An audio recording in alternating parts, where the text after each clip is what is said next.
Bienvenidos, hoy nos adentramos en uno de los lugares más fríos y perturbadores que existen, las morgues.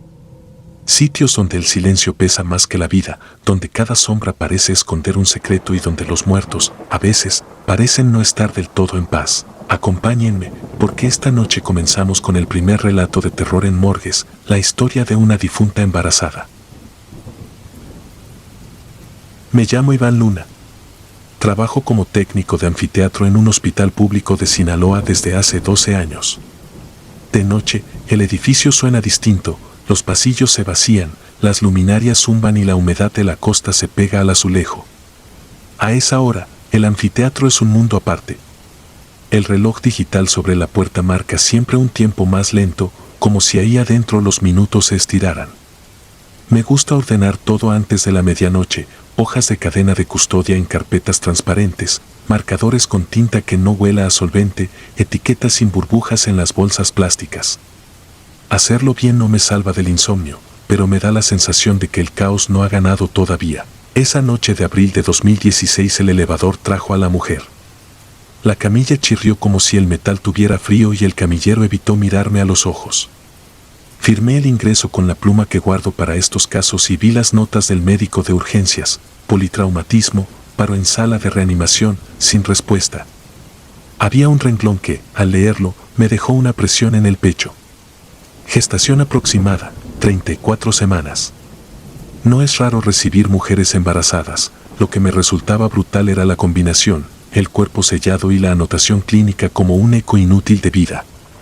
No sabía que era posible que terminara aquí así, pensé, mientras empujaba la camilla hacia la cámara 3. En el anfiteatro el aire frío se pega a la garganta y todo suena desde más lejos. Desinfecté, verifiqué el brazalete, cotejé nombre y hora. Las bolsas para cadáveres, cuando están recién selladas, sudan por dentro. Atribuí la condensación al cambio de temperatura. Antes de guardarla, paso siempre la mano enguantada por el contorno para revisar golpes o fugas de fluidos.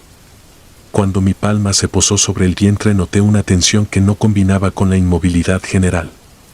Un endurecimiento breve, como cuando alguien aprieta la quijada para no llorar. Separé la mano y el abdomen se relajó. Volví a apoyar. ¿Otra tensión? No fue imaginación, me quedé quieto, escuchando el zumbido de los compresores. Saqué el estetoscopio. No es el instrumento ideal para buscar un latido fetal, pero a veces sirve. Pegué la campana bajo el costado izquierdo. Solo percibí mi propia respiración. Cambié de punto. El metal frío me tembló en los dedos. Nada. Solo el ronroneo del refrigerador y una gota que cayó desde alguna tubería. Pensé en gases, en contracciones post-mortem, en explicaciones que aprendemos para no quebrarnos.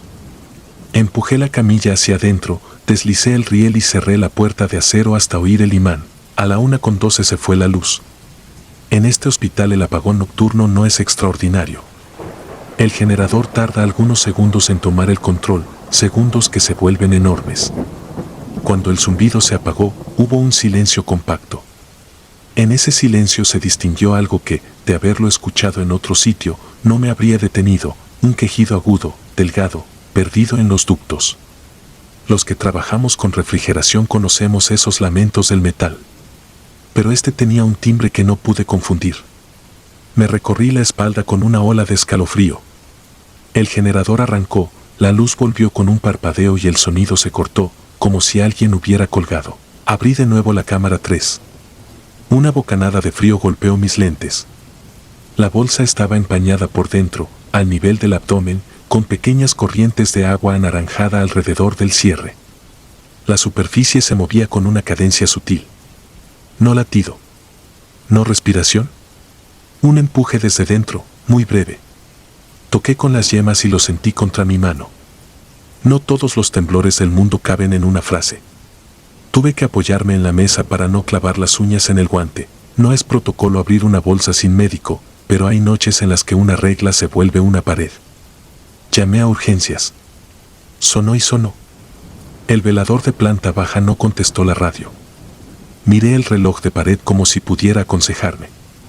Saqué una sábana limpia, un set de autopsia sin estrenar, 2 pinzas Cuque, el clamp de cordón umbilical que nunca pensé usar y la lámpara portátil que guardo para cortes de energía. Respiré por la nariz hasta que el mareo se me fue a los hombros. Corté apenas el cierre, lo suficiente para sacar el aire tibio y el olor a desinfectante barato.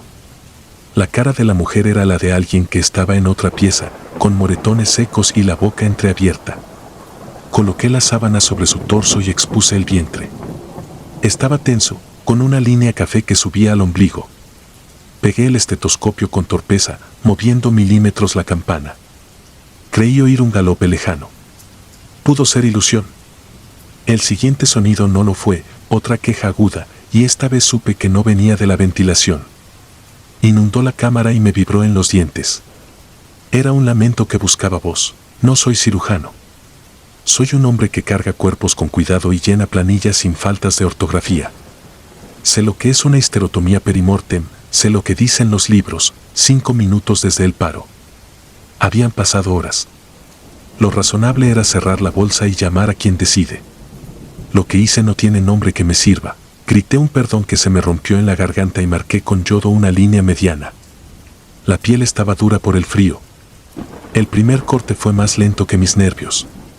El bisturí se trabó en la dermis, la sangre apenas manó, la grasa fue un color que no quiero recordar mucho. Al abrir el peritoneo, el aire de la cámara mordió. La matriz parecía una piedra pálida. Hice la incisión transversal con la mano temblando. La solución amniótica salió en un chorro tibio que me mojó el pecho. Dentro, los pliegues se pegaron unos a otros. Metí las manos con ambas pinzas y sentí el peso húmedo, la cabeza buscando una salida que no se había preparado. Tiré despacio, sosteniendo la nuca. No lloró. Nada llora en una cámara a 3 grados. Lo apoyé sobre la sábana. Masajeé la espalda, despejé la boca. La piel tenía esa tonalidad de cera azul que me hizo pensar en fotografías viejas. El tórax subió y bajó, leve, como si alguien tratara de inflar un globo con una paja. Coloqué el estetoscopio en el sitio correcto. Silencio. Desplacé milímetros. Silencio. Sentí latidos en mis dedos, pero eran los míos. Lo envolví con otra sábana. El quejido sonó de nuevo, detrás de mí, esta vez nítido, infantil y débil. Me di la vuelta. Venía de la cámara abierta. Venía del hueco donde la mujer había estado. Apreté al recién nacido contra mi pecho por instinto. El calor de mi piel atravesó la tela empapada. No dejó de respirar, pero no buscó llorar. Acomodé el clamp, corté el cordón con las Cuque y una tijera Metzenbaum que no debería haber usado. Mientras anudaba, un vapor fino salió del interior de la cámara y empañó el vidrio de la lámpara. Sobre esa pátina se dibujaron por segundos líneas que parecían dedos. No tengo otra descripción. 5 trazos que se deshicieron al contacto con el aire más templado. El hospital recobró su rutina con esa inercia ciega de las madrugadas. Los pasos del camillero volvieron a sonar por el pasillo y los monitores de quirófano hicieron su concierto. Logré comunicarme con urgencias. No supe explicar lo que necesitaba decir. Está respirando, fue lo único coherente. Minutos después entró el médico de guardia con una incubadora portátil, una enfermera y el miedo tapándoles la piel. Tomaron al bebé. Lo conectaron a una mascarilla neonatal, midieron saturaciones que no cuadraban y presionaron su esternón con 2 dedos. El monitor no logró captar un ritmo claro. Aún así, su tórax seguía subiendo y bajando con esa obstinación tranquila de ciertas cosas vivas. Lo llevaron corriendo hacia neonatología. Me quedé con la bolsa abierta y la mujer descompuesta en un gesto que parecía alivio. Cerré con suturas que jamás debí colocar. Coloqué apósitos como pude y acomodé de nuevo el cuerpo. Hice el registro con el pulso ya docilizado por la costumbre y dejé asentado lo único que podía escribir sin perder el trabajo: apertura para extracción fetal en presencia de signos compatibles con vida. Usé esas palabras como una pared. A las 6:20 volví a escuchar el quejido. Esta vez no venía de las cámaras ni de los ductos. Era un hilo de sonido que nacía en el fregadero, donde había enjuagado mis manos hasta que el agua se enfrió. Me acerqué. La rejilla vibraba. El ruido era como un llamado que viaja dentro de tuberías viejas. Abrí la llave. El chorro salió con aire atrapado y el lamento se cortó de golpe. Al cerrarla, el metal devolvió un último suspiro. Días después supe que el bebé no había sobrevivido más de una noche. En el informe usaron términos que mi pecho rechazó: actividad respiratoria sin correlato hemodinámico, respuesta a estímulos pobre, electros ininterpretables. También leí que, al momento de registrarlo, abrió la boca como para bostezar y que, por un instante, parecía mirar hacia arriba. No lloró. Nadie pudo jurar que hubiera latido. Lo enterraron sin nombre. A la madre la entregamos con una sutura más de la que llegó. No me echaron. No me premiaron. Sigo llenando planillas con buena letra y mi nombre en tinta negra. Algunas noches, cuando el generador se adelanta al corte y el zumbido de las cámaras se superpone con el eco de mis pasos, vuelvo a sentir la presión tibia de un pequeño peso contra el pecho.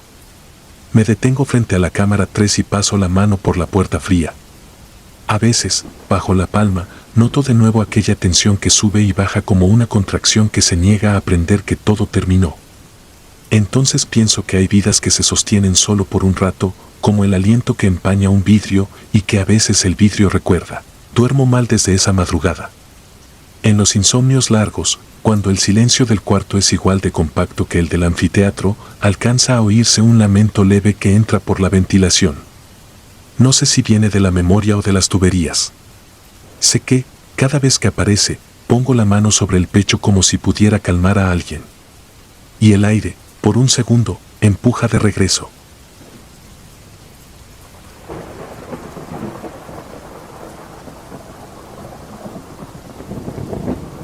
Mapa de carne. Me llamo Iván y trabajo como técnico en el CEMEFO de Mazatlán desde 2014. Podría decir que ya no me sorprende nada, pero estaría mintiendo. El olor dulzón del formol mezclado con humedad, el zumbido de los compresores, la luz blanca que no perdona sombras, los registros con tinta que mancha los dedos. Todo eso es rutina. El horror se vuelve inventario, bolsa, número, peso, hora, cadena de custodia. Hasta que una noche de 2019 nos trajeron un antebrazo con un tatuaje que no encajaba en ninguna costumbre del barrio. El perito me lo dejó sobre la plancha de acero y señaló con el bolígrafo. En la cara interna, entre venas azuladas y vello ralo, había una secuencia de números en negro. No era un nombre, ni una virgen, ni la calavera clásica. Eran coordenadas, con punto decimal y signo negativo. Las leí en voz baja mientras asentaba en el formato 23.2321 menos 106.4210. No hice bromas. Nadie en la sala lo hizo. Me limité a secar la piel con gasa, fotografiar a escala y cubrir con plástico para que la tinta no se corriera durante la refrigeración. A la semana llegó un muslo rescatado de un manglar. La piel estaba macerada, se despegaba como pintura vieja. Volví a ver números, otros distintos, grabados más arriba, como si hubieran esperado el espacio suficiente. Los registré, repetí el protocolo, pegué la etiqueta. Frente a mí, el agente del Ministerio Público pidió que anotáramos las coordenadas en el oficio de entrega. No pregunté por qué. Aprendí a no preguntar salvo lo imprescindible. Después llegaron más piezas. Una mano derecha con callos de oficio, quizá albañil, y otra serie numérica. Un hombro con cicatriz antigua y cifras más pequeñas, hechas con agujas finas. Un cuero cabelludo con borde dentado, 2 cifras apenas visibles bajo la línea del nacimiento. Cada parte con su par de números, cada par diferente. Cuando coincidía que, al hacer el primer lavado, la tinta parecía desvanecerse, la fijábamos con cinta de papel para capturarla en foto antes de que el agua y el tiempo hicieran lo suyo. La policía empezó a cruzarlo todo. Me enteré por los murmullos en el pasillo y por lo que uno alcanza a ver de reojo en los mapas que traen pegados bajo el brazo. Las coordenadas marcaban sitios a las afueras, arroyos, terraplenes con basura, lomas pelonas donde los colectivos de búsqueda ya habían clavado palas. A veces, siguiendo esos números, encontraban una fosa. En una había un torso sin cabeza. En otra, una pelvis sin piernas. En otra, solo costillas sueltas y bolsas con tierra adherida. Nunca el cuerpo completo donde señalaba una sola pieza. Como si alguien hubiese repartido un mapa en fragmentos, y cada fragmento exigiera ser leído a la fuerza. En el laboratorio, yo hacía lo que me tocaba.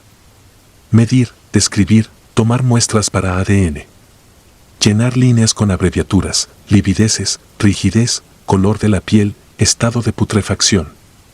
Cortar un cuadrado de piel de 1 centímetro para histología, aunque supiéramos que lo urgente era la comparación genética. A veces, cuando pegaba la última etiqueta, me sorprendía a mí mismo intentando adivinar la letra del tatuador. Unos números toscos, otros prolijos. Cifras que parecían hechas con calma, otras con prisa. No es buena idea humanizar a quien hace estas cosas, pero la mano siempre traiciona al que escribe. Un día trajeron una caja gris con ruedas custodiada por 2 agentes. Dentro, envueltos en tela quirúrgica, venían varios restos recolectados de puntos distintos. Me pidieron que los recibiera personalmente. Era agosto y el calor reventaba la tarde. En la plancha, fui abriendo uno por uno. El inspector me dijo sin levantar la voz que esos eran, con alta probabilidad, partes de un mismo individuo. Tenían coincidencias de talla, de edad aproximada, de coloración. Cerré los ojos un segundo. Pensé en cuántas veces había mirado esa misma mezcla sin que nadie pudiera armarla. Empezamos a acercar las piezas. No era ensamblar, porque nadie va a coser algo así como si fuera un maniquí. Era solo ver si las proporciones hablaban de una sola persona. La piel cambiaba de tono de un fragmento a otro, pero el volumen, la longitud, la anchura del hueso bajo la carne, todo parecía dialogar. La mano encajaba en la muñeca del primer antebrazo. El muslo tenía sentido con la pelvis hallada semanas atrás. Nos quedamos en silencio, escuchando el zumbido del refrigerador y el golpeteo de una gota que caía desde quién sabe dónde. Tomé fotografías con la regla métrica al lado, una luz fría que dejaba ver poros y grietas. Mientras trabajábamos, yo sentía un foco de calor en la nuca. A veces pasa, te concentras tanto en la superficie de una piel ajena que de pronto tu propia piel te arde, como si te pidiera que pararas. No paré. Fui revisando tatuajes, cicatrices, lunares. En el borde del pecho, bajo una mancha verde de la primera fase de putrefacción, había números casi borrados. Saqué la lupa y la lámpara. Alcancé a leerlos, traducir la coma a punto, copiar. El agente anotó. El mapa del escritorio, ya con varios alfileres, recibió uno nuevo. Esa noche los colectivos hallaron una fosa en una ladera donde la tierra era más suelta. Decían que la tierra habla si sabes verla. Dentro había costillas y el resto de la columna. Los huesos venían con plástico negro adherido, marcas de cuerda, tierra apelmazada. Alguien había tenido el cuidado, o el capricho, de dejar el tatuaje de las coordenadas siempre sobre un segmento de piel visible, como si supiera que íbamos a leerlo. Otro día, al lavar un fragmento del cuero cabelludo, noté algo que no era tinta. Era una impresión leve, como una marca hecha con calor o presión. No tenía dígitos, sino los restos de una rejilla. Me tardé en entenderlo. Era el patrón de las rejillas del piso de la cámara de refrigeración, esas que dejan dibujos y una bolsa se queda horas apoyada con humedad. Eso significaba que en algún momento esa piel, ese alguien, había pasado tiempo ahí adentro antes de ser llevada a la fosa. No se lo dije a nadie en voz alta, pero lo asenté con el código correspondiente. Ese dato, si era cierto, cerraba un círculo que no quería mirar. No era la primera vez que una pieza regresaba de donde nunca debió salir. Lo normal es que los cuerpos pasen de la calle a nuestra cámara, de ahí al dictamen, y luego a la entrega o al panteón municipal. Pero esas marcas en la piel sugerían un flujo inverso. Entrar, enfriar, salir, desaparecer, volver por pistas, pedir que los viéramos otra vez. Si de algo estoy seguro es que los muertos pesan distinto cuando regresan. No es una metáfora. Los tejidos sueltan agua, ganan tierra, pierden grasa. La báscula lo muestra. Pero también pesa la historia que se te sienta encima cuando abres la bolsa. Con el tiempo, las coincidencias de ADN confirmaron lo que nuestras manos ya habían sospechado. Sí, pertenecían a un mismo individuo. El Ministerio Público ordenó la integración de un registro fotográfico con todas las piezas alineadas en la medida de lo posible. No era una reconstrucción, ni una autopsia total. Era un mosaico de carne. Colocamos cada parte con su etiqueta, como en un rompecabezas sin la caja de referencia. En el centro, a la altura del esternón ausente, dejé un espacio vacío. Sobre ese hueco, en la mesa auxiliar, Puse una hoja con todos los números transcritos. Juntos formaban una ruta que partía del mar, subía por arroyos, rozaba asentamientos irregulares y volvía a la ciudad. El último par apuntaba a un terreno detrás de nuestro edificio, donde el municipio guarda escombro y muebles que nadie reclama. No dormí esa noche. Recordé el calor de la cámara, el vaho cuando abres las puertas dobles, la manera en que crujen las bolsas al moverlas. A las 6 de la mañana fui al patio de atrás con una linterna.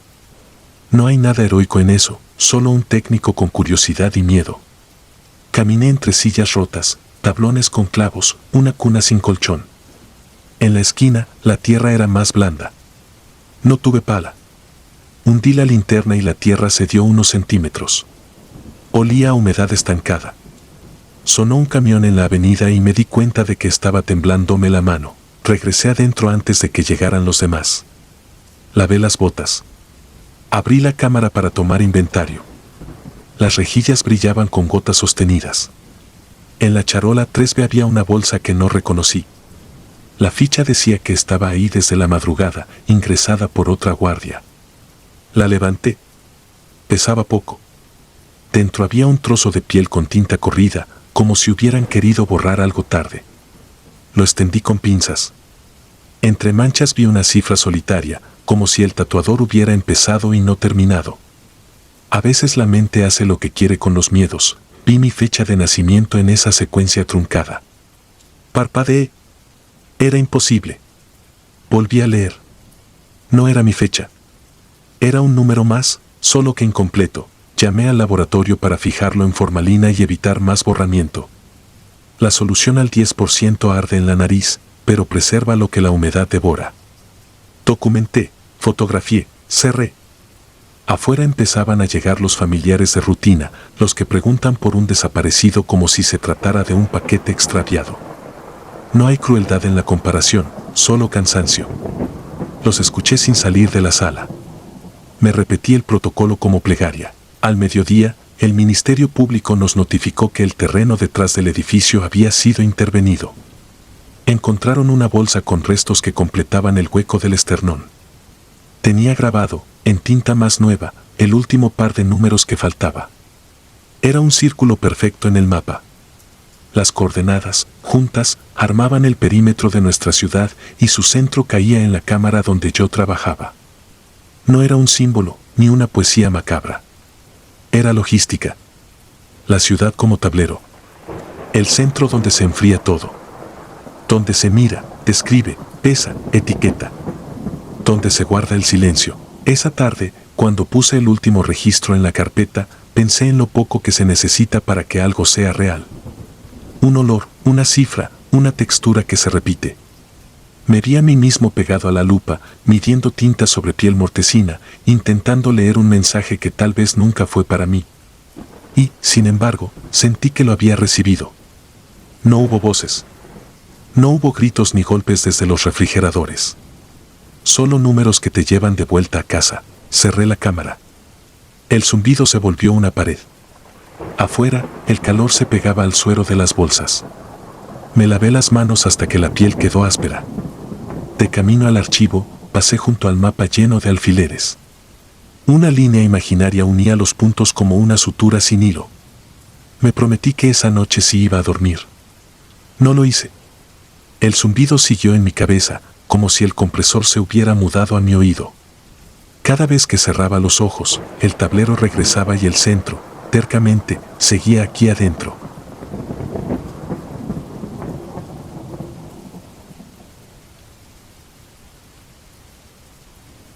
Me llamó el muerto. Soy técnico en necropsias en el CEMEFO de Culiacán. Llevo años abriendo bolsas negras, registrando números de caso y haciendo fotos con la regla métrica al borde de la piel fría. En 2018, una madrugada de septiembre, me tocó el turno más largo de mi vida.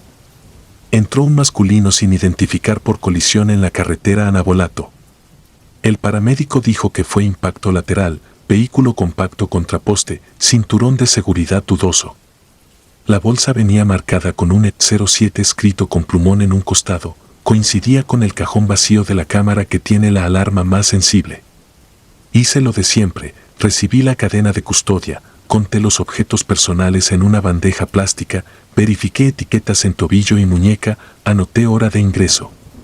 El olor a metal caliente y sangre vieja aún estaba fresco bajo el plástico, ese olor que no es del todo humano cuando se mezcla con el combustible y que se queda pegado en la garganta como una confesión. Abrí la bolsa con el bisturí sin apretar, cortando la cremallera de abajo hacia arriba para evitar arrastrar fibra sobre la cara. Retiré la sábana gris con cuidado, buscando primero los rasgos generales para la fotografía de ingreso. La luz fría del plafón cayó en diagonal y me arrancó el aire, la cicatriz bajo la ceja izquierda, el lunar pequeño junto al puente de la nariz, el borde de un incisivo levemente astillado. ¿Era Iván? ¿Mi hermano menor? El que según la familia estaba trabajando en Calgary, en una bodega donde empaquetaban equipo de construcción. El que me escribía una vez por semana contándome de la nieve que nunca había visto y de las uñas que se ponía su novia peruana en un centro comercial. No quise decirlo en voz alta porque en la sala no caben los nombres propios sin un papel que los respalde. Seguí el protocolo como si no supiera nada. Fotografías frontales y laterales con escala, descripción de lesiones externas, manos en detalle para huellas, retiro de anillos inexistentes, revisión dental sin mover más que los labios resecos. Los ojos aún estaban abiertos a la mitad, con ese vidrio de quien ya no parpadea y refleja las lámparas como dos monedas a punto de caer. Cerré los párpados con el pulgar sin presionarlos, anoté ligero golpe en región malar derecha, posible fractura costal por línea de Morestin. Las manos eran las de Iván, con la dureza de quien carga bultos, con un callo que yo mismo le vi hacerse cuando trabajó conmigo un mes en la funeraria antes de irse. Me temblaron los dedos y apoyé el codo un segundo en la plancha, volví a respirar y pedí las fichas decadactilares, porque en la sala nadie sabe nada hasta que un número empata con otro. A las 2:47, con el cuerpo ya etiquetado y en la cámara, el ET-07 emitió el primer pitido de puerta mal cerrada. No estaba mal cerrada. La dejé sellada con cinta para que no vibrara con la presión del compresor. Apagué la alarma y proseguí con otro ingreso. A las 3:11, vibró mi teléfono en el bolsillo de la bata. ¿Era Iván? Foto de perfil con gorra negra, el número con prefijo +1, el nombre que a veces cambiaba por un apodo tonto. Luego la llamada. Contesté sin moverme de la mesa de acero, mirando a la cámara como si me estuviera mirando a mí por un vidrio. La voz llegó con ese retardo de las llamadas por Wi-Fi. Dijo que estaba saliendo de turno, que hacía frío, que Canadá no era para cualquiera. Yo apenas dije que sí, que me mandara su ubicación y una foto para presumirla a mamá.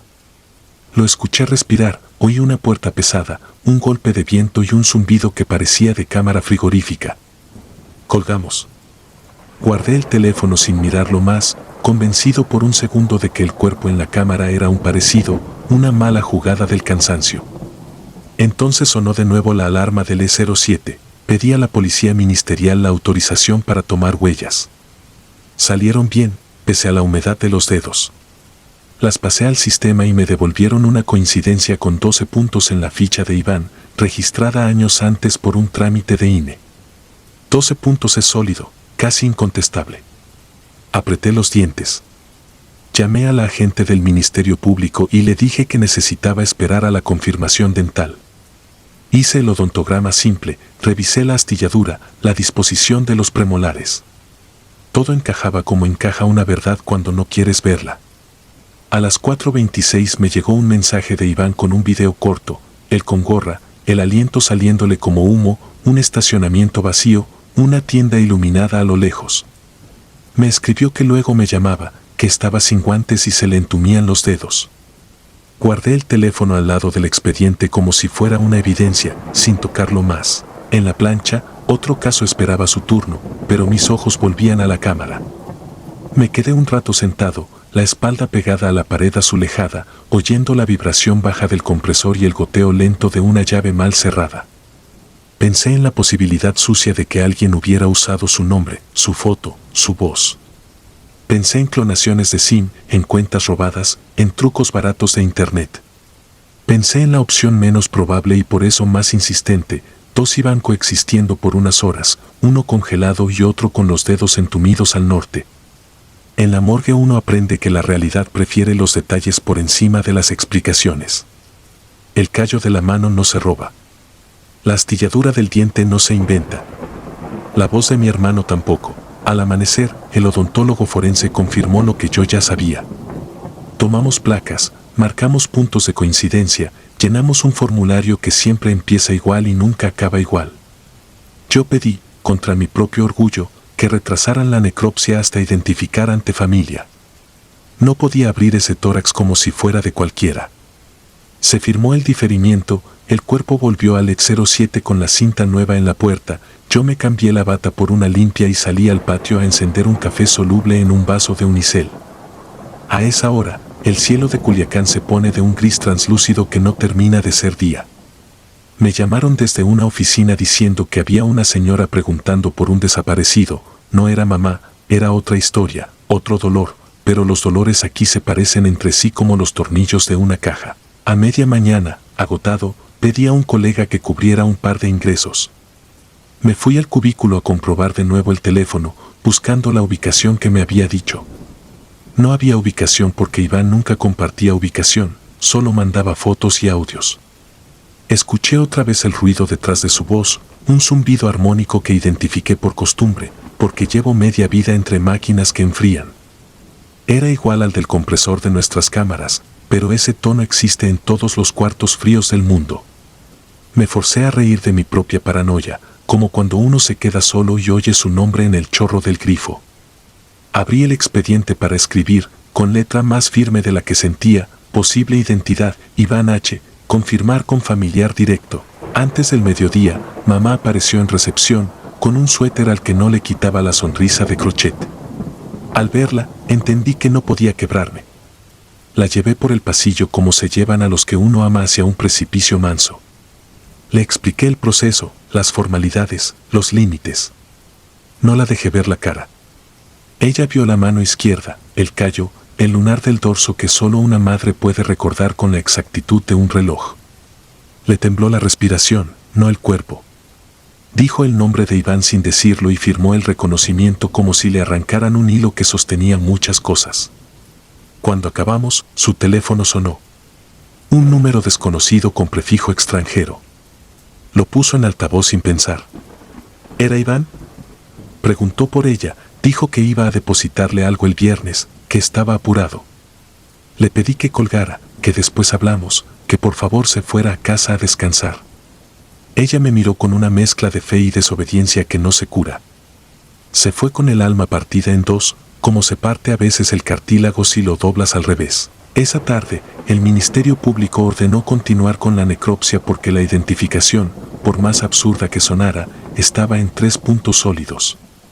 Abrí con la incisión en I, expuse cavidades, pesé órganos, busqué lesiones internas compatibles con el accidente. Los hallazgos eran los que encajan con un impacto contra poste y un cuerpo que rebota hacia el interior del habitáculo. Al abrir el esternón, la sierra vibró igual que zumbaban los audios de Iván. No me detuve porque el oficio también es blindaje. Noté un viejo callo óseo en una costilla que solo él, de niño, se fracturó al caerse de una bici. Redacté, firmé, cerré. Lavé la mesa con cloro diluido y agua caliente, giré la llave hasta que el goteo se volvió silencio, respiré por la boca un rato para sacar el olor. A las 19:03, el ET-07 volvió a quejarse. Adentro, el termómetro marcaba un poco más alto por la puerta incansable. Reajusté la goma, recoloqué el sello, puse una segunda cinta. La cámara quedó callada. Por reflejo, miré el pie del cadáver con la etiqueta oficial y recordé que a veces lo único que ata a los vivos con los muertos es un nombre escrito con marcador. Al salir, mi teléfono vibró de nuevo. Un mensaje de Iván, una foto de una calle con nieve sucia, un camión con letras en inglés, una sombra alargada que podría ser cualquiera. Escribí de vuelta sin enviar, ¿dónde estás? Borré la pregunta, escribí otra, también la borré. No tengo cómo preguntarle a alguien que está en 2 lados. Días después entregamos el cuerpo con sus papeles en regla. En el acta quedó su nombre, mi firma, la causa de muerte, el número de expediente. En casa, mamá tiene guardado un audio donde Iván le desea feliz domingo, con fecha y hora que coinciden con el momento en que yo estaba cerrando el esternón. Yo, por mi parte, dejé de guardar sus mensajes, porque no quiero ir a buscarlos una noche y oír otra vez ese zumbido de cámara que me pertenece más a mí que a él. En el trabajo, nadie pregunta por el E07, pero todos saben que, a veces, cuando todo está quieto, la cinta de la puerta se hincha apenas y se pega como si respirara. No digo su nombre en voz alta. Lo pienso cuando tomo una ficha, cuando cierro una bolsa, cuando pego una etiqueta. En la morgue uno aprende que la identidad es una cuerda, y hay ocasiones en que el mundo la tensa desde dos extremos hasta que cruje y no termina de romperse. Yo sigo entrando a la sala con la misma bata, la misma libreta, la misma costumbre de terminar lo que empiezo. Si el teléfono vibra, lo dejo para después, aunque la voz suene como la que me dijo hermano toda la vida. Si la cámara pita, voy y presiono hasta que calle. Si alguien me pregunta por fantasmas, digo que aquí no hay. Lo que hay son coincidencias que huelen igual que el frío y nombres escritos con tinta que no se borra. Y una madrugada que no terminó, en la que un muerto me llamó desde otro país mientras yo le cerraba los ojos a alguien que llevaba el mismo rostro, la misma cicatriz y la misma historia que le pertenece a mi familia. Lo escribo aquí para acordarme de que no fue un sueño. Lo escribo porque cada vez que combino números, medidas y protocolos, hay un punto ciego donde la realidad se permite temblar, apenas un segundo, lo justo para que quepan dos versiones de la misma persona. En ese segundo vivo desde entonces. Ahí trabajo, ahí respiro, ahí escucho, y ahí contesto, con la puerta del E07 cerrándose sola y el zumbido encendido al otro lado de la línea.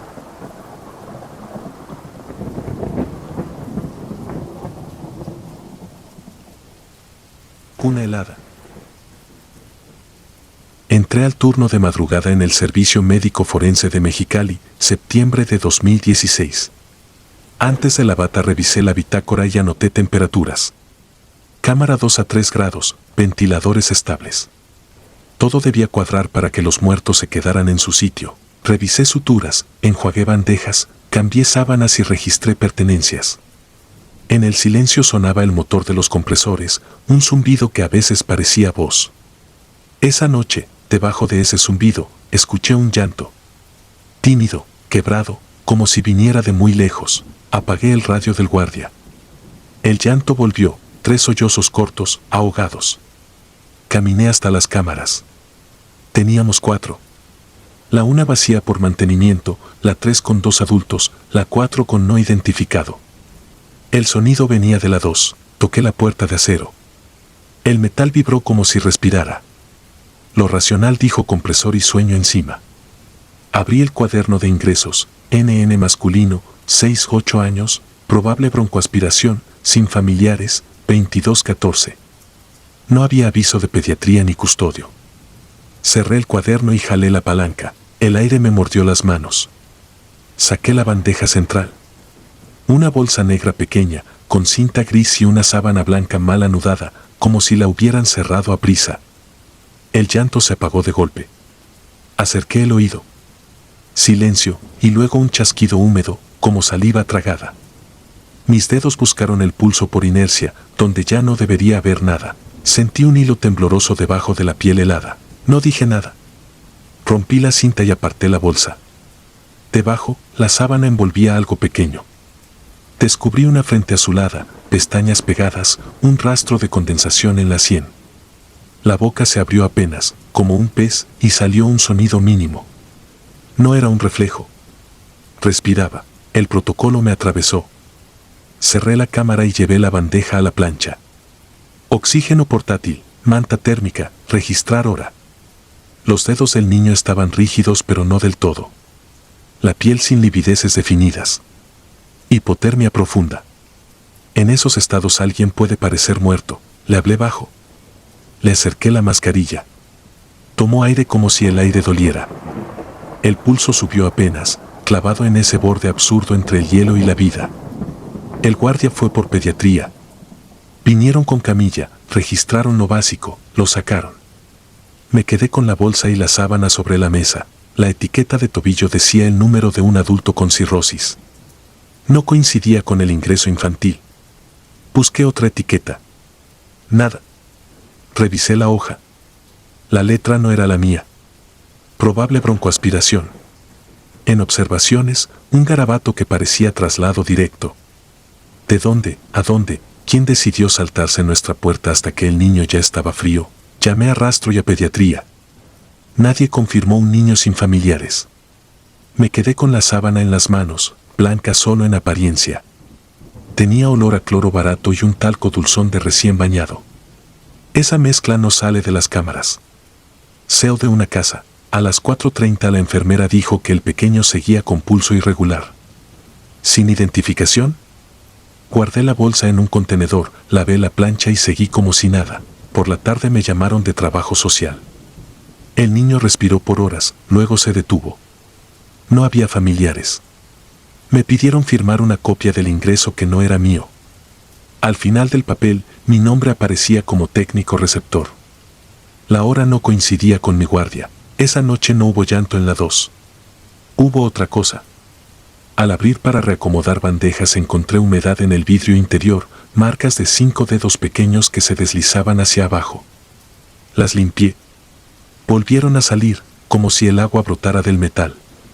Alguien había dejado la sábana encima y se había enfriado en ondas, dibujando una cuna. Los días siguientes fueron reportes y supervisores que preguntaban sin preguntar. No apareció un vecino, no apareció nadie. La etiqueta con el número de la cirrosis no se correspondía con ninguna ausencia en la planilla de adultos. Nadie había sido reetiquetado. Alguien puso esa cinta en ese tobillo o tal vez el niño nunca tuvo otra, y todo empezó con la mentira más sencilla, la de simular muerte para que nadie pregunte. Lo razonable se volvió tabla podrida. Empecé a escuchar el llanto lejos del edificio, en el estacionamiento, cuando la brisa disparaba los plásticos. Me hablaba cuando me inclinaba sobre el fregadero y el drenaje hacía su gárgara. En casa, el motor del refri arrancaba y juraría que se encendía el mismo quejido breve. No me asustaba con apariciones. Me asustaba con procesos, con firmas y huecos. Renuncié un mes después. Me cambié a un archivo donde los muertos son números. No sirvió. Los números también lloran si les falta un dígito. En la noche pienso en la sábana con talco, en el olor a casa, en la cinta gris que no correspondía a nadie y en la bitácora que me clavó una firma que no escribí. Si lo intento explicar, digo hipotermia y negligencia.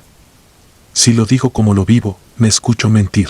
En mi congelador hay una capa de escarcha que se forma en la pared del fondo, con un borde que al amanecer parece la orilla de una mano. Bajo la escarcha hay una sílaba corta que podría ser un pedido o una despedida. A veces la entiendo como un ya. A veces la escucho como un no. Ambas me despiertan. Cuando camino por pasillos fríos busco cámaras y puertas con números. Mis dedos se van solos a tocar si vibran. Si me preguntan, digo que es costumbre de oficio. La verdad es que no quiero volver a escuchar aquel llanto donde nadie debería llorar, ni tener que abrir para confirmarlo, ni sentir otra vez el hilo tibio de un pulso bajo el hielo. Y, sin embargo, cada motor que empieza me avisa que al fondo del metal siempre queda algo vivo, aunque sea la insistencia de recordar. En la bitácora que guardé, escondida entre cuentas de luz, la entrada de aquella noche aparece y desaparece con la humedad. A veces hay renglón, a veces un blanco como hoja nueva. Cuando aparece, leo la misma frase en observaciones, traslado directo.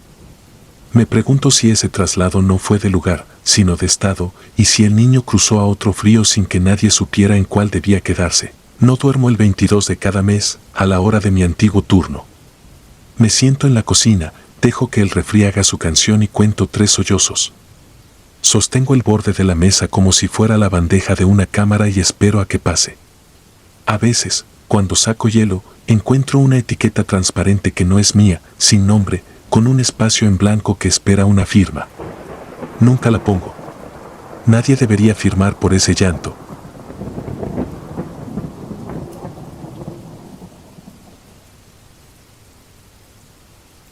Las almas en pena. No fue la primera vez que vi un cadáver, pero sí fue la primera vez que sentí que uno me estaba observando. Trabajaba en la morgue del Hospital St. Agnes, un edificio antiguo y lúgubre que llevaba años soportando el peso del dolor y la muerte. Desde que era joven, había desarrollado una extraña fascinación por la anatomía y la medicina forense, lo que eventualmente me llevó a trabajar en ese lugar. Nunca pensé en la muerte como algo más allá de un fenómeno biológico hasta que llegaron esos cuerpos. Saint-Agnes no era el hospital más grande, pero sí el más antiguo de la ciudad. Sus muros de ladrillo rojo parecían retener el sufrimiento de generaciones y el aire dentro del edificio tenía un olor particular, una mezcla de desinfectante y humedad rancia que nunca desaparecía del todo. La morgue, ubicada en el sótano, era mi territorio. Pasaba la mayor parte de mis días y noches allí, entre cuerpos fríos, herramientas de acero y silencio absoluto. Durante años, mi trabajo fue rutinario. Los cuerpos llegaban, los examinábamos, hacíamos las autopsias y luego eran preparados para ser entregados a las funerarias. Nada fuera de lo común. Hasta que, hace unos meses, algo cambió. Empezaron a llegar cuerpos en circunstancias que no se podían explicar. No había signos evidentes de violencia ni causa aparente de muerte. Personas jóvenes y sanas, encontradas muertas en sus casas o en lugares públicos, con una expresión de terror congelada en sus rostros. El primer caso que recibimos fue una joven de 20 y tantos años, encontrada sin vida en su apartamento. Su nombre era Amelie. Recuerdo abrir la bolsa para cadáveres y sentir una extraña sensación de incomodidad. Su piel estaba pálida, como era de esperar, pero sus ojos, abiertos de par en par, parecían haber visto algo que su mente no pudo procesar. La autopsia no reveló nada anormal. No había señales de trauma ni indicios de envenenamiento. El informe final simplemente decía, causa de muerte indeterminada. Después de Amelie, llegaron más casos, uno tras otro. Un hombre de mediana edad, encontrado muerto en su auto estacionado frente a su casa, una anciana en su cama, con la misma expresión de terror en el rostro, un joven universitario en su dormitorio. Todos con la misma causa de muerte, indeterminada. A medida que estos cuerpos se acumulaban en la morgue, comencé a notar cosas extrañas. Al principio, eran pequeñas. Objetos que se movían de lugar sin que nadie los tocara, herramientas que desaparecían y luego reaparecían en otro lado. Pensé que era mi mente jugándome trucos. Después de todo, trabajar solo en un lugar tan oscuro y solitario podía afectar a cualquiera. Pero pronto, lo que era una simple inquietud se convirtió en un terror palpable. Una noche, mientras estaba terminando una autopsia, sentí que alguien me observaba. Era una sensación extraña, como si una mirada invisible estuviera fija en mi nuca. Me giré rápidamente, pero no había nadie. Me obligué a pensar que era solo mi imaginación, un efecto secundario de tantas horas de trabajo y falta de sueño. Pero luego, cuando me incliné sobre el cadáver, vi algo que me heló la sangre. Los ojos del cuerpo, que había cerrado cuidadosamente al inicio del procedimiento, estaban abiertos. Fijos en mí. Me alejé rápidamente, mi corazón latiendo con fuerza. Intenté calmarme, diciéndome que debía haber sido un error, que tal vez no había cerrado bien los párpados. Los cerré de nuevo, sintiendo una repulsión que nunca antes había experimentado. Sin embargo, en cuanto volví a mi mesa de trabajo, lo sentí abrirse de nuevo. Esta vez no me atreví a mirar. Esa noche me fui a casa con una sensación de inquietud que no pude sacudir. Mientras intentaba dormir, reviví una y otra vez la mirada de esos ojos vacíos, convencido de que algo iba terriblemente mal en el Saint-Agnes. Pero no podía contarle a nadie. ¿Quién me iba a creer? ¿Qué podía decir? ¿Que un cadáver estaba abriendo los ojos por su cuenta, que sentía su mirada sobre mí? No, debía seguir trabajando y mantenerme cuerdo. Con el paso de los días, las cosas solo empeoraron. Empecé a escuchar susurros en la morgue, voces suaves y etéreas que parecían provenir de los propios cuerpos. Al principio, eran indistinguibles, apenas un murmullo en el viento. Pero se hicieron más claros hasta que pude distinguir palabras. Rogaban, pedían ayuda, imploraban ser liberados de algo que no podía ver. Y luego, una noche, vi la primera de las visiones. Estaba archivando unos documentos cuando noté una figura en el borde de mi visión. Al principio, pensé que era uno de mis colegas, pero cuando levanté la vista, vi a Amelie, la primera de las muertes inexplicables. Estaba parada junto a la puerta de la sala de autopsias, con la misma expresión de terror que había tenido cuando la examiné por primera vez. No era un espectro translúcido como en las películas, sino una figura sólida, real, como si estuviera viva. Mi mente se negaba a aceptar lo que veía, pero ahí estaba, sus ojos fijos en mí, sus labios moviéndose lentamente mientras murmuraba algo que no lograba entender. Intenté acercarme, pero al dar un paso, desapareció. Me quedé solo en la habitación, temblando, con una sensación de frío que calaba hasta los huesos. Esa noche, no pude dormir. Sabía que algo había cambiado en la morgue, algo que iba más allá de la lógica y la razón. Las visiones continuaron. Cada noche, veía a más de los difuntos que habían llegado en circunstancias misteriosas. Se aparecían en los pasillos, en la sala de autopsias, incluso en mi casa. No podía escapar de ellos. Siempre con la misma expresión de miedo, siempre con susurros en la boca que nunca lograba descifrar del todo. Había algo que querían decirme, algo que yo debía comprender, pero no sabía cómo. Los muertos estaban atrapados en un lugar entre la vida y la muerte, y de alguna manera estaban usando la morgue como un punto de contacto con el mundo de los vivos. Una madrugada, después de una noche particularmente larga en la que había visto a todos los cuerpos que había recibido en las últimas semanas, decidí revisar nuevamente los informes de autopsias.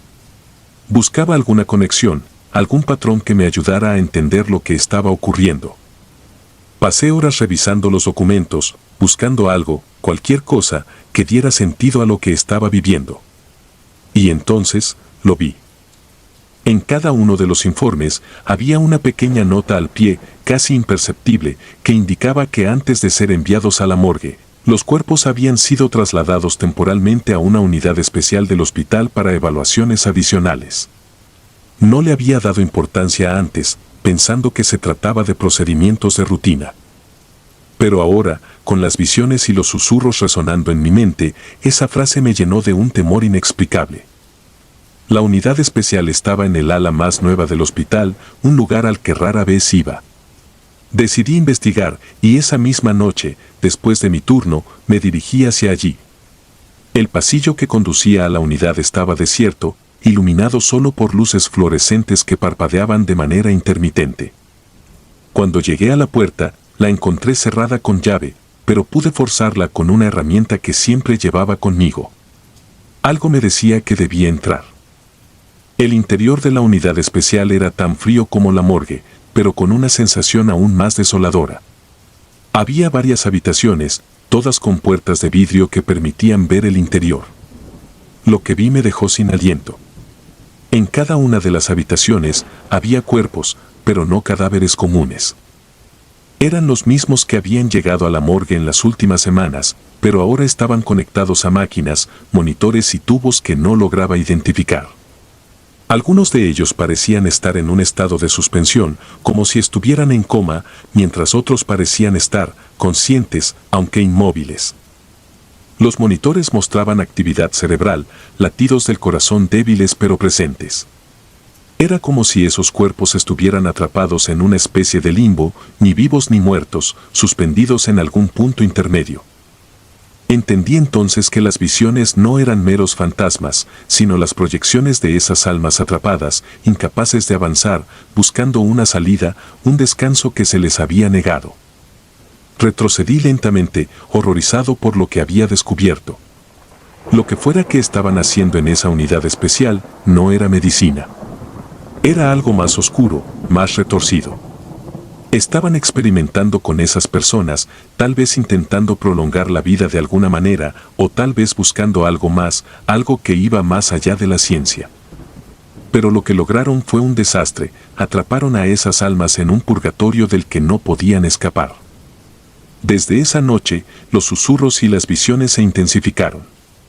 Los difuntos se presentaban con más frecuencia, más desesperados, como si supieran que yo había descubierto su verdad. Susurros de dolor, de sufrimiento, de un terror indescriptible llenaban mi mente cada vez que cerraba los ojos. Mi vida se convirtió en un infierno, asediado por las almas de los muertos que no podían descansar. Supe que no había forma de detenerlo, de revertir lo que habían hecho en Saint Agnes. Los cuerpos seguían llegando, y con ellos, las almas atrapadas que buscaban liberación.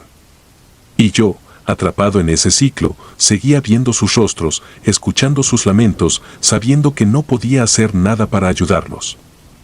Ahora, mientras escribo estas últimas palabras, sé que mi tiempo se está acabando. El peso de las almas perdidas es demasiado para soportar y mi mente está al borde del colapso. Los muertos de St. Agnes no descansarán hasta que su historia sea conocida, hasta que el mundo sepa lo que se hizo con ellos.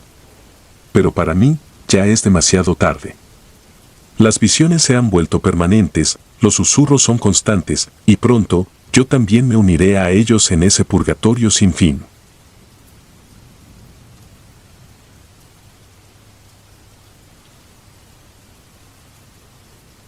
El espíritu vengativo.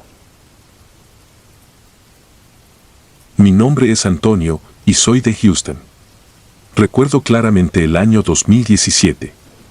Trabajaba en una morgue local y, aunque había visto cosas horribles a lo largo de mi carrera, nada me preparó para lo que ocurrió cuando trajeron el cuerpo de un hombre que había sido brutalmente torturado. Su cuerpo llegó una tarde de diciembre, y desde el momento en que fue colocado en la cámara frigorífica, algo en el ambiente cambió. Lo primero que notamos fue el peso de la atmósfera, algo intangible pero que todos podíamos sentir, como si el aire se hubiera vuelto más denso. El cadáver de este hombre estaba en un estado espantoso. Había sido atado, golpeado, quemado, y había signos de que su muerte había sido lenta. Aquella noche, mientras terminábamos la autopsia, todo parecía estar en calma. Pero lo que sucedió después es lo que nunca olvidaré. Desde la primera noche que ese cuerpo estuvo en la morgue, comenzaron a pasar cosas que no podían explicarse. Objetos que habíamos dejado en un lugar aparecían en otro. Las herramientas caían de las mesas sin que nadie las tocara.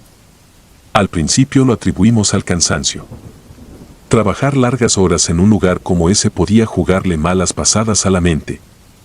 Pero no tardamos en darnos cuenta de que aquello no era un simple desliz mental. La primera señal clara ocurrió cuando escuchamos el ruido. Era un golpe fuerte, proveniente de las paredes. Era un sonido tan contundente que pensamos que algo se había caído. Revisamos toda la sala de autopsias y los pasillos, pero no encontramos nada fuera de lugar. Lo extraño fue que ese ruido no ocurrió una sola vez. Volvió a sonar varias veces a lo largo de la noche, como si alguien golpeara las paredes con desesperación. Pero estábamos solos, o al menos eso creíamos. Al día siguiente, uno de mis compañeros, David, mencionó que también había notado cosas extrañas desde que el cuerpo de ese hombre llegó. No era solo el ruido, sino la sensación de que los objetos se movían solos, como si una fuerza invisible los empujara. Al principio, me costaba creerlo. Siempre fui una persona lógica, alguien que necesitaba pruebas tangibles para aceptar algo fuera de lo común. Pero lo que estaba sucediendo en la morgue no tenía explicación racional. Los golpes se repetían todas las noches, siempre a la misma hora, siempre con la misma intensidad. Alguien, o algo, parecía querer salir. Una semana después de que trajeron el cuerpo, el ambiente en la morgue había cambiado por completo. Ya no era solo el sonido de los golpes, ahora los movimientos inexplicables se habían vuelto más frecuentes. Las luces parpadeaban sin razón alguna, a pesar de que el sistema eléctrico estaba en perfectas condiciones. En varias ocasiones, los monitores de las cámaras de seguridad mostraban interferencias, pero cada vez que revisábamos las grabaciones, no encontrábamos nada fuera de lo común. A veces, en la cinta se veían objetos desplazándose levemente, apenas perceptibles, pero nadie estaba en la sala en esos momentos. Fue entonces cuando empezamos a sospechar que la causa de todo esto era el hombre que habíamos recibido. El estado de su cuerpo era la representación de una muerte llena de sufrimiento y parecía que su tormento no había terminado con su último aliento. Un día, mientras realizaba el mantenimiento rutinario en las cámaras frigoríficas, noté algo que me dejó inquieto. El cuerpo del hombre torturado estaba cubierto por una capa delgada de escarcha, algo normal en un lugar tan frío, pero había algo extraño en su posición. Sus manos, que habían sido colocadas cruzadas sobre su pecho, ahora estaban a los lados de su cuerpo, con los dedos curvados en un ángulo antinatural.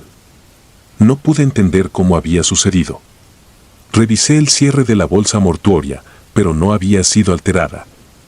Nadie había tocado ese cuerpo desde que lo colocamos en la cámara. Lo que más me perturbó fue el rostro.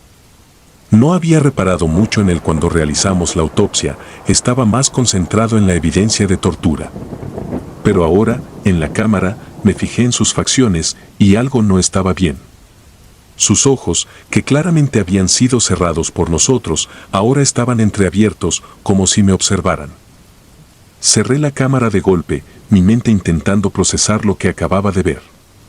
Estaba seguro de que alguien debía estar jugándome una broma, pero ¿quién haría algo tan macabro en un lugar como ese? Esa noche, lo que hasta ahora habían sido ruidos y movimientos leves se intensificó. Mientras me quedaba solo en la morgue terminando el papeleo, escuché un fuerte golpe que parecía venir de la misma cámara frigorífica. La puerta de metal vibró durante unos segundos, como si alguien desde dentro la hubiera golpeado con fuerza. Esta vez no me atreví a acercarme. Permanecí en mi escritorio, paralizado, esperando que el ruido cesara. Pero no fue así.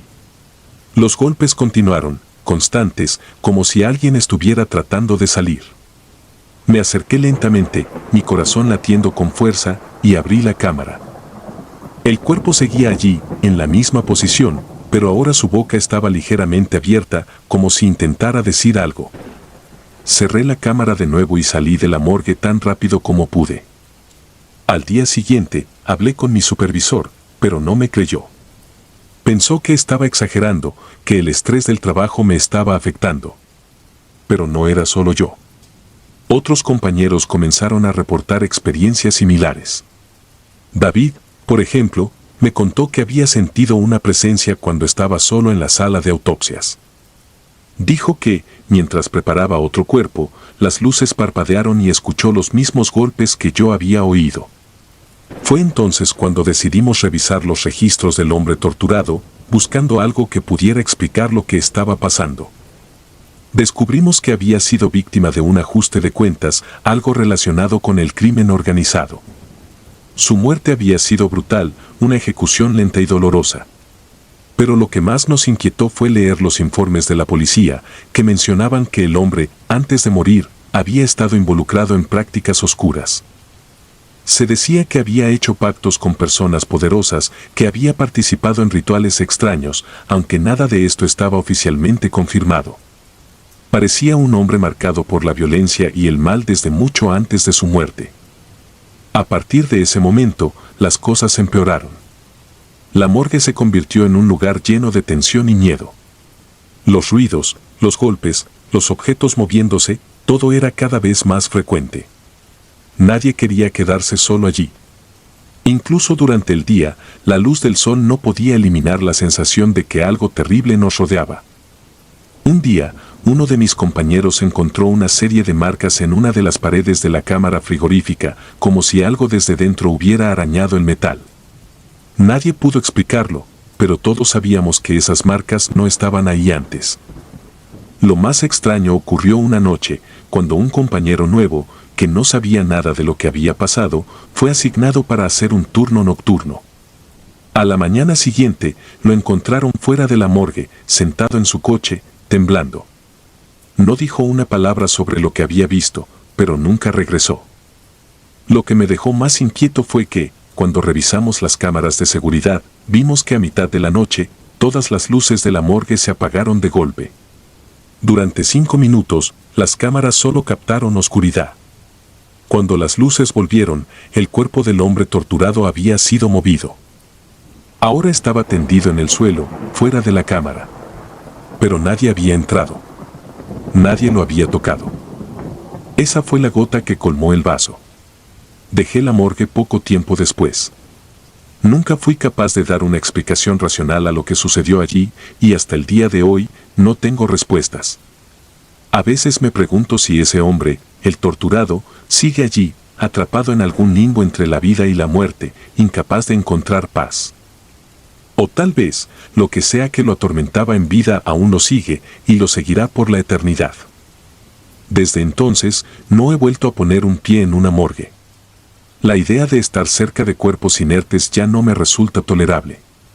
Cada vez que paso por ese lugar en Houston, no puedo evitar sentir que algo me observa desde las sombras, algo que nunca encontró descanso.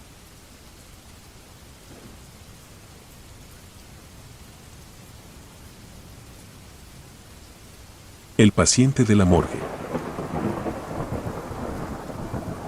Soy de Chicago y trabajé en una morgue durante casi 10 años. Durante ese tiempo, vi más de lo que cualquiera debería ver en una vida. La muerte, en todas sus formas, dejó de sorprenderme con el tiempo. Sin embargo, hay una experiencia que me sigue persiguiendo, una que no logro borrar de mi mente por más que lo intento. Todo ocurrió en el año 2012, en pleno invierno, una temporada que ya de por sí trae una oscuridad más densa a la ciudad. Lo recuerdo como si fuera ayer, la noche en que trajeron el cuerpo de un hombre que había muerto en un hospital psiquiátrico cercano. El hombre, según el expediente que llegó con él, había estado internado durante meses, tratado por episodios graves de psicosis. Sus últimos días los había pasado gritando sobre demonios y seres que lo acechaban. Ningún tratamiento parecía calmarlo, y su muerte, al final, fue catalogada como un paro cardíaco provocado por el estrés extremo al que estaba sometido. Pero desde el momento en que trajeron su cuerpo, algo en la morgue comenzó a cambiar. Esa noche, yo estaba de turno junto a mi compañero Eric, quien llevaba casi el mismo tiempo que yo en la morgue. El cuerpo llegó alrededor de las 10 de la noche. Era un hombre delgado, de unos 40 años, con los ojos hundidos y el rostro marcado por el sufrimiento. Su piel tenía un tono grisáceo, como si la muerte lo hubiera alcanzado mucho antes de que su corazón dejara de latir. Había algo extraño en su expresión, incluso en la muerte, su rostro parecía congelado en una mezcla de terror y desesperación. Nos dispusimos a hacer los preparativos de la autopsia, como de costumbre, aunque esa sensación de incomodidad no me dejaba en paz. Al rato de comenzar, noté que uno de los monitores en la sala de autopsias comenzó a parpadear. No era raro que el equipo eléctrico fallara de vez en cuando, después de todo, la morgue era un edificio viejo y el sistema eléctrico necesitaba renovaciones. Pero esa noche, los fallos parecían más persistentes de lo habitual. Las luces titilaban y los teléfonos sonaban sin motivo aparente. Al contestar, solo se escuchaba estática. Le resté importancia, achacando los problemas a las instalaciones viejas. Continuamos con el procedimiento, pero algo me hacía revisar el reloj constantemente. Las horas avanzaban de manera lenta y pesada, y el ambiente se volvía cada vez más opresivo. A medida que la noche avanzaba, la morgue, un lugar ya de por sí frío y desolado, comenzó a sentirse diferente, como si el aire hubiera cambiado de textura, haciéndose más denso, más pesado. Aproximadamente a las 2 de la mañana, Eric y yo nos tomamos un descanso. Salí a caminar por los pasillos, tratando de despejarme un poco. Las noches largas en la morgue siempre tenían ese toque extraño, pero esa en particular era sofocante. Cuando regresé a la sala de autopsias, noté que la temperatura había bajado de forma drástica. El frío de la sala era tan intenso que mi aliento formaba pequeñas nubes de vapor. Revisé el termostato, pero estaba funcionando correctamente. Era como si el frío viniera de algún lugar más profundo, algo que no podía explicar. El cuerpo del hombre seguía en la mesa, inmóvil, pero el frío parecía emanar de él. Decidí no mencionarlo. Eric ya estaba inquieto por los fallos en los monitores y los teléfonos. Sin embargo, los problemas eléctricos empeoraron. Las luces parpadearon nuevamente, esta vez durante más tiempo, y cuando volvieron a encenderse por completo, algo me hizo mirar hacia la esquina de la sala. No había nada allí, solo sombras proyectadas por la luz artificial, pero el lugar se sentía lleno. Era como si la morgue misma estuviera observando, acechando, y cada vez que las luces fallaban, esa sensación se hacía más intensa. Intenté ignorar mis pensamientos, recordándome que era solo cansancio y estrés. Pero al regresar al cuerpo del hombre, algo había cambiado.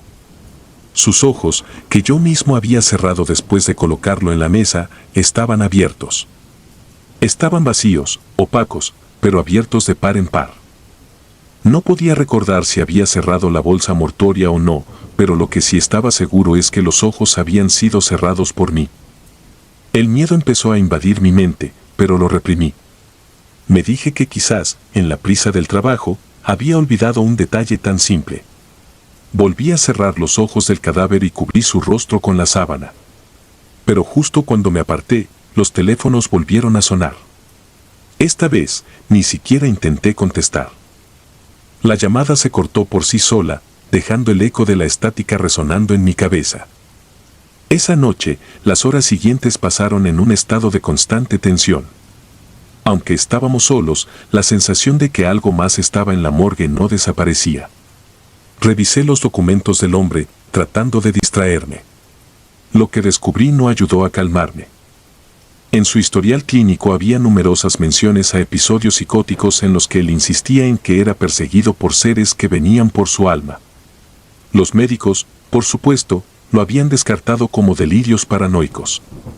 Pero la manera en que describía esos seres me puso la piel de gallina. Según él, lo observaban desde las esquinas de su habitación, desde las sombras donde nadie más miraba. El frío de la sala de autopsias no disminuía.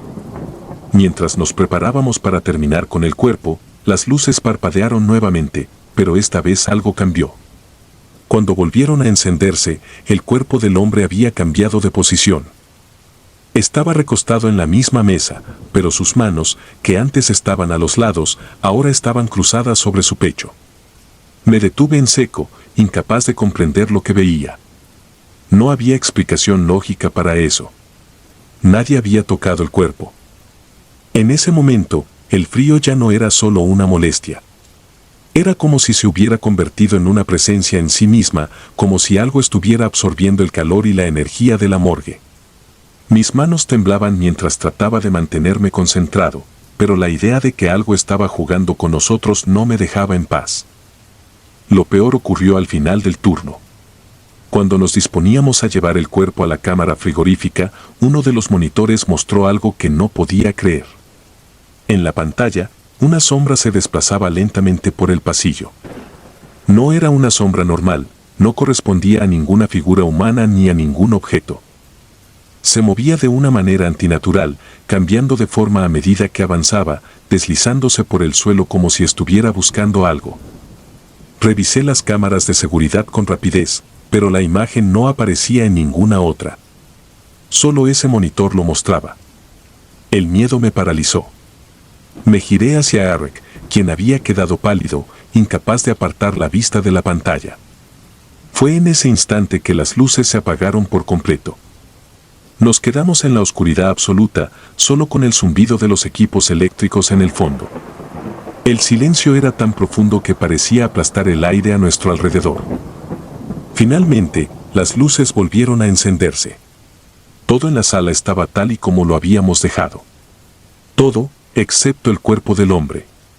La sábana que lo cubría estaba en el suelo. Su rostro, antes cubierto, ahora estaba completamente expuesto. Sus ojos, otra vez abiertos, miraban fijamente hacia el techo, y su boca estaba abierta, como si hubiera intentado gritar antes de morir, como si aún hubiera algo en su interior que no había encontrado salida. No dijimos nada. Simplemente cubrimos el cuerpo, lo guardamos en la cámara frigorífica y dejamos la morgue esa noche. Pero el recuerdo de lo que ocurrió allí, la sensación de que algo había tomado control del lugar, nunca me dejó. Al poco tiempo, dejé mi trabajo en la morgue. No podía soportar la idea de volver a ese lugar. Sabía que lo que había ocurrido con ese hombre no era algo que pudiera explicarse fácilmente. Algo más oscuro, algo que estaba más allá de la comprensión, se había manifestado esa noche. Y aunque dejé ese lugar, aunque intenté olvidar lo que pasó, hay noches en las que, al cerrar los ojos, veo su rostro, esos ojos abiertos, fijos en algo que yo no podía ver. Quizás el hombre del hospital psiquiátrico no estaba delirando después de todo.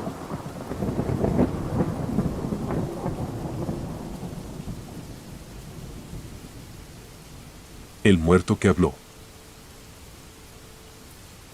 Me llamo Francisco y durante casi 10 años trabajé como técnico en la morgue de un hospital de renombre en la ciudad. Mis turnos eran siempre de noche, una decisión que tomé porque el silencio me resultaba tranquilizador, la quietud de la madrugada, rota únicamente por el zumbido de las lámparas fluorescentes y el ruido lejano de los ascensores. Me acostumbré a la compañía de los cuerpos inertes, a sus rostros sin vida y a sus ojos que, por alguna razón, me parecían estar a punto de abrirse en cualquier momento. Recuerdo que aquella noche de invierno fue particularmente fría. La lluvia golpeaba sin piedad las ventanas de la morgue y el viento parecía filtrarse por cada grieta del edificio, generando un ulular bajo, casi un susurro constante. Era un turno común, al menos al principio. A eso de la medianoche, llegó un cadáver nuevo, un hombre que había sido encontrado muerto en circunstancias inexplicables en su casa. Nadie sabía bien qué le había ocurrido, pero el cuerpo había llegado con marcas extrañas en el pecho, como si algo lo hubiera quemado desde adentro. No había signos de violencia externa y su rostro reflejaba una expresión de terror que me inquietaba profundamente. Lo registré y lo coloqué en una de las cámaras refrigeradas, anotando todos los detalles de su ingreso en los formularios correspondientes. Luego, encendí mi reproductor de música portátil, un hábito que tenía para distraerme de los ruidos ocasionales que el edificio viejo producía en las noches. En esa soledad, con la música como único acompañante, comencé a preparar todo para la autopsia del día siguiente. Pero, después de unos minutos, el sonido de una música suave y relajante fue interrumpido por algo. Un golpe sordo, como si alguien hubiera cerrado de golpe una puerta de metal. Quité los audífonos, con el corazón palpitando ligeramente más rápido de lo normal. Miré a mi alrededor, pero todo estaba en orden. No era raro escuchar ruidos en la morgue, las tuberías a menudo crujían y el sistema de ventilación hacía que algunas puertas se movieran ligeramente. Decidí que solo había sido mi imaginación y volví a ponerme los audífonos. Pasaron unas horas y alrededor de las 3 de la madrugada, una hora que siempre consideré la más oscura de la noche, el momento en que la morgue se sumía en un silencio absoluto, comencé a escuchar un sonido extraño. Parecía un susurro, un murmullo apenas audible que venía de la zona de las cámaras refrigeradas. Pensé que podía ser el aire filtrándose por alguna rendija, pero este sonido tenía algo más, un tono que casi parecía formar palabras. Me obligué a ignorarlo, convenciéndome de que eran ruidos normales en un edificio viejo y frío. Pero entonces, lo oí claramente, una voz baja, rasposa, como si alguien estuviera susurrando desde el interior de las cámaras refrigeradas. Tomé la linterna que siempre llevaba en el bolsillo del uniforme y caminé hacia la fuente del ruido. Mi pulso se aceleraba a cada paso, y mi respiración se volvió pesada. En la oscuridad, la luz de la linterna se movía inestable, reflejándose en las superficies metálicas de las camillas y de las puertas de acero inoxidable. Cuando llegué frente a la cámara donde había colocado al hombre esa misma noche, el murmullo se detuvo. Un silencio sepulcral inundó la morgue. Mis manos temblaban ligeramente cuando tiré del mango de la puerta y cuando finalmente la abrí, ahí estaba él, pálido e inmóvil, como debía estar. Observé su rostro, sus ojos cerrados y la boca apenas entreabierta. Nada parecía fuera de lo normal, hasta que me di cuenta de que la puerta de la cámara se había cerrado sola tras de mí. Escuché un leve clic que hizo que mi corazón se detuviera por un segundo. Me giré de golpe, con la linterna temblando en mi mano, pero no había nadie. Decidí no perder más tiempo y cerré la cámara con brusquedad, sintiendo como el frío me envolvía durante un instante. Cuando me disponía a volver a mi escritorio, oí una respiración profunda detrás de mí. Fue un sonido húmedo, un suspiro largo y arrastrado. Me quedé paralizado, sin atreverme a darme la vuelta. Finalmente, cuando reuní el valor suficiente, giré lentamente y apunté la linterna hacia la cámara. La puerta seguía cerrada, pero ahora había algo en el aire, un olor penetrante a carne quemada que no estaba ahí antes. Tragué saliva y traté de ignorarlo, pero justo en ese momento escuché algo que me heló la sangre, una voz susurrante que pronunciaba mi nombre, arrastrando cada sílaba como si fuera un aliento helado acariciándome la nuca. No pude soportarlo más. Corrí hacia mi escritorio, con las piernas temblorosas y el corazón a punto de estallar. Traté de convencerme de que todo era producto de mi mente cansada, de mi imaginación desbocada por el cansancio. Me senté en la silla y me envolví en mi abrigo, dispuesto a aguantar las pocas horas que quedaban hasta el amanecer. Pero no estaba solo. Poco después, las luces parpadearon y un sonido metálico resonó desde el fondo del pasillo. Era como si algo pesado se hubiera caído. Me levanté, obligado por una mezcla de curiosidad y temor irracional, y avancé hacia el origen del ruido. La morgue parecía más oscura de lo habitual, como si las sombras hubieran ganado terreno, absorbiendo la poca luz que las lámparas ofrecían. Cuando llegué al final del pasillo, lo vi. La puerta de la cámara donde había colocado al hombre estaba abierta de par en par. Y él, aquel cadáver con el rostro de terror, estaba sentado en la camilla de acero, mirándome directamente, con los ojos muy abiertos. Mis pies se quedaron clavados al suelo. No podía moverme. No podía respirar. Entonces, la boca del cadáver se abrió lentamente y una voz profunda, imposible para un cuerpo muerto, susurró: «Ayúdame». Sentí que mi cuerpo se estremecía mientras retrocedía torpemente. Tropecé con una de las camillas y caí al suelo, la linterna rodando lejos de mi alcance. En la penumbra veía la silueta del hombre que, con movimientos rígidos y antinaturales, comenzó a descender de la camilla, sus ojos fijos en mí, reflejando una especie de furia y desesperación que no podía comprender. «No debí morir», gritó la voz, ahora con un tono que resonaba en toda la morgue, como un eco que se expandía por las paredes. La figura se acercaba, con pasos pesados y torpes, como si cada movimiento fuera una tortura. Sin saber cómo, logré ponerme de pie y corrí hacia la puerta de salida. La abrí con tanta fuerza que casi me desgarré los dedos, pero cuando crucé el umbral y me giré para cerrar la puerta, el hombre ya no estaba ahí. Todo había vuelto a la normalidad. La morgue estaba en silencio, como si nada hubiera ocurrido. Las luces dejaron de parpadear y el único sonido que quedaba era mi respiración agitada. El resto del turno lo pasé encerrado en la sala de descanso, negándome a volver a entrar. Al día siguiente, le conté lo ocurrido al médico forense, esperando algún tipo de explicación. Él solo me miró con una mezcla de escepticismo y preocupación, y luego, con una frialdad que me dejó helado, dijo: «Es posible que simplemente hayas tenido una alucinación, Francisco. El cansancio a veces nos juega malas pasadas. Además, dicen que a veces los cuerpos liberan gases y parece que hablan. No es nada del otro mundo». Traté de convencerme de que tenía razón, pero había algo en la mirada del cadáver, algo que no podía olvidar. Esa desesperación en sus ojos y su voz, un susurro que aún resonaba en mis oídos como una maldición. Renuncié a mi trabajo semanas después, incapaz de seguir enfrentando esas noches interminables. La última vez que pasé por la morgue, un mes después de mi renuncia, vi una noticia en el periódico local sobre un hombre que había sido encontrado muerto en circunstancias extrañas en su casa, con marcas similares a las que tenía aquel cadáver en su pecho. No quise saber más. Dejé la ciudad y no volví a trabajar en una morgue. Pero, aún hoy, hay noches en las que, justo antes de dormir, escucho un susurro en mi oído, una voz que me llama desde la oscuridad, reclamando mi ayuda.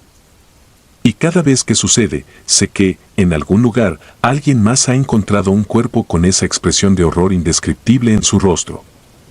Por mucho que trate de ignorarlo, hay algo que me dice que la historia aún no ha terminado, y que algún día, esa voz que me atormenta desde la oscuridad finalmente me encontrará.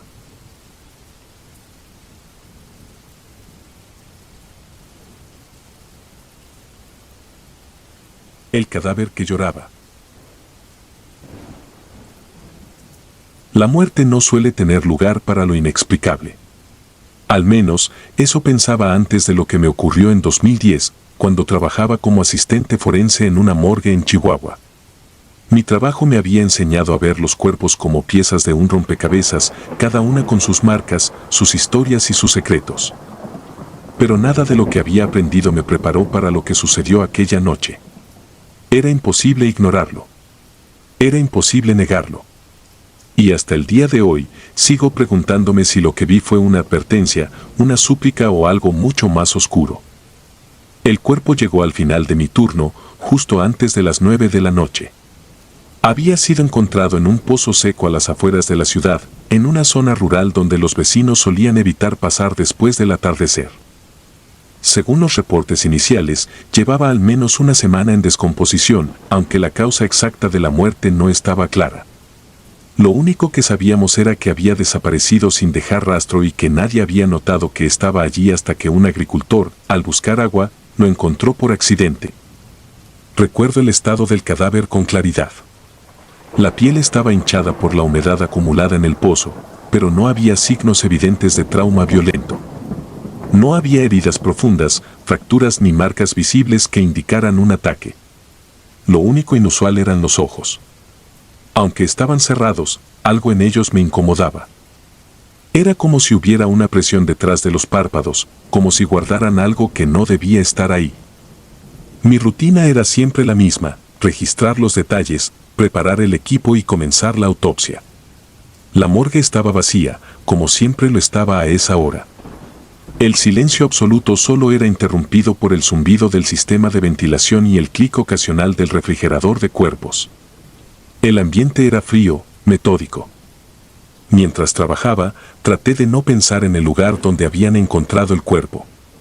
Los pozos siempre me habían inquietado, esos agujeros oscuros que parecían no tener fondo, como si fueran pasajes directos al vacío. Abrí la bolsa negra con cuidado y comencé a inspeccionar. Había algo extraño en el rostro del hombre. A pesar del estado de descomposición, su expresión parecía tranquila, casi plácida, como si hubiera aceptado su destino. Pero cuando miré más de cerca, noté algo que no debería estar allí, un rastro brillante que descendía por una de sus mejillas.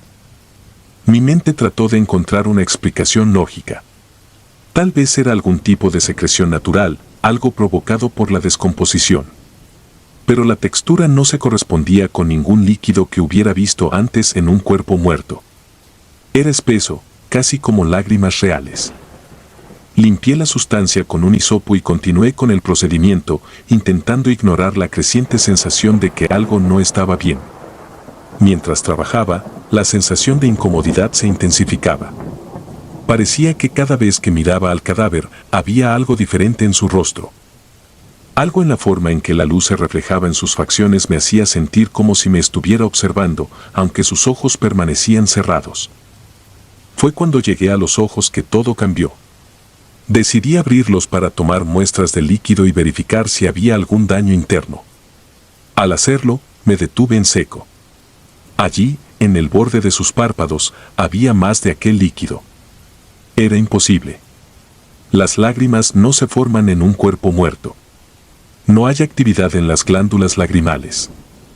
Sin embargo, lo estaba viendo con mis propios ojos, pequeñas gotas deslizándose lentamente por su rostro, como si aún estuviera llorando. Me quedé paralizado por unos segundos. Mi mente buscaba desesperadamente una explicación científica. Quizá el cuerpo había estado expuesto a algún tipo de reacción química en el agua del pozo. Tal vez algún compuesto desconocido había provocado un efecto que imitaba lágrimas. Pero no podía convencerme por completo. Había algo demasiado humano en la forma en que el líquido recorría sus mejillas. Decidí grabar lo que estaba viendo.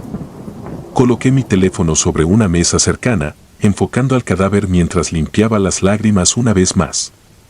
Terminé el procedimiento apresuradamente y sellé el cuerpo en una nueva bolsa. No quería mirarlo más. Había algo en su expresión que me perturbaba profundamente, como si intentara comunicar algo que no podía ser dicho.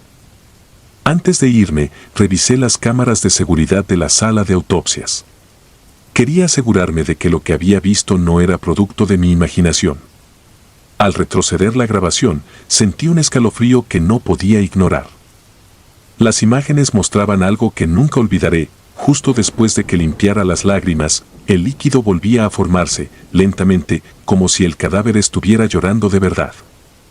En un momento de la grabación, las lágrimas se detuvieron y la cabeza del cadáver pareció inclinarse ligeramente hacia la cámara, como si supiera que estaba siendo observado. Esa noche no dormí. Cada vez que cerraba los ojos, veía la imagen del cuerpo en la camilla, las lágrimas cayendo, su expresión inexplicablemente tranquila.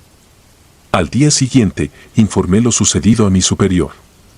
No esperaba que me creyera, pero quería dejar constancia de lo que había ocurrido. Sin embargo, cuando revisamos nuevamente la grabación, el archivo estaba corrupto. Las imágenes se detenían justo antes de que comenzaran a aparecer las lágrimas. Mi superior me dijo que probablemente había sido un error técnico y me recomendó tomarme unos días libres. Pero yo sabía lo que había visto. Poco después, la familia del hombre llegó para identificar el cuerpo. Una mujer, que parecía ser su hermana, me preguntó cómo había sido encontrado. Le expliqué lo que sabía y, mientras lo hacía, noté que sus ojos se llenaron de lágrimas. Ella dijo algo que todavía me atormenta: él no puede descansar. No hasta que se haga justicia. Según la familia, el hombre había desaparecido semanas antes después de recibir amenazas de un grupo local de personas influyentes. Creían que había sido asesinado, pero no tenían pruebas. Nadie se había molestado en investigar. Al escuchar esto, mi mente volvió a las lágrimas, a la sensación de que el cadáver intentaba decir algo que nadie quería escuchar. Las noches siguientes fueron difíciles. Cada vez que regresaba a la morgue, sentía una presencia que no podía explicar.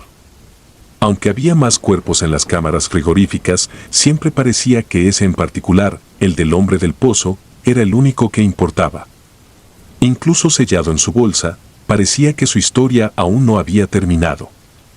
Unas semanas después, la familia logró que se abriera una investigación.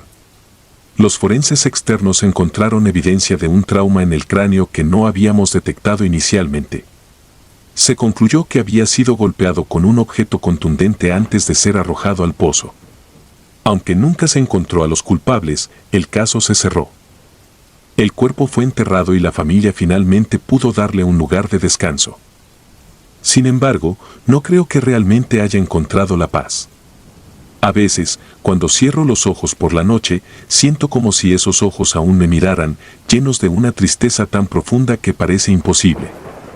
Me pregunto si alguna vez realmente entendimos lo que intentaba decirnos o si, como tantas otras veces, ignoramos lo que no podemos explicar.